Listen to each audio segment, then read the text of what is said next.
सभा और लोकसभा चुनाव में दल बदलू नेताओं की भरमार देखने को मिली, जिसमें भाजपा खेमे में जाने वाले नेताओं की कतार ही लग गई। हालांकि नेताओं ने बिना शर्त पाला बदलने की बात कही, लेकिन पर्दे के पीछे माना जा रहा है कि नेताओं के हितों की पूर्ति भी की जाएगी, जिसमें आने वाले दिनों में बोर्ड आयोग में जगह दी जाएगी।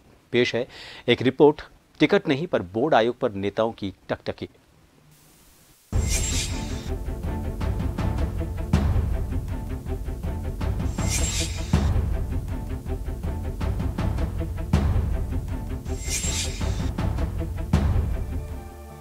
राजस्थान में सत्ता परिवर्तन के साथ ही कई नेताओं का हृदय परिवर्तन होता देखा गया।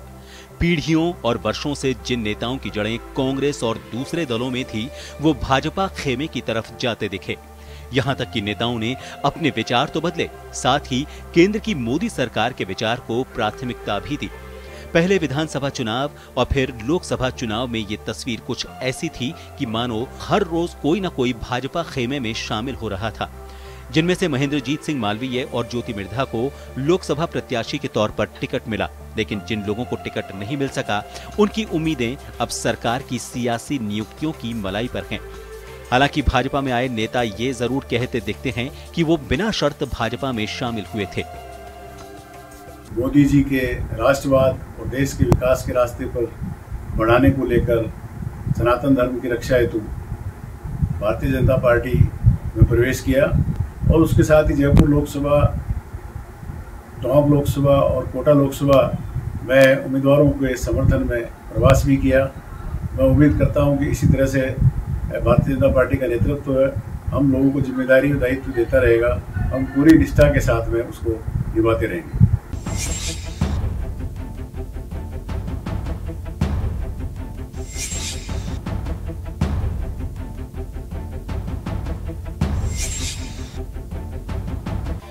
राजस्थान के सियासी रण में दल बदल की गणित कई मायनों में खास रही।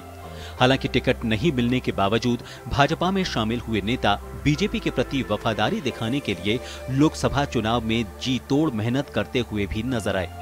ऐसे में माना जा रहा है कि भाजपा संगठन की ओर से इन तमाम नेताओं को उनकी सक्रियता और चुनावी परफॉर्मेंस के आधार पर सत्ता और संगठन में जगह दी जाएगी। लोकसभा चुनाव परिणाम के बाद कद्दावर नेताओं को सरकार की ओर से सियासी नियुक्तियों में बोर्ड और निगमों की जिम्मेदारी दी जाएगी, तो कुछ नेताओं को संगठन में सेट किया जाएगा।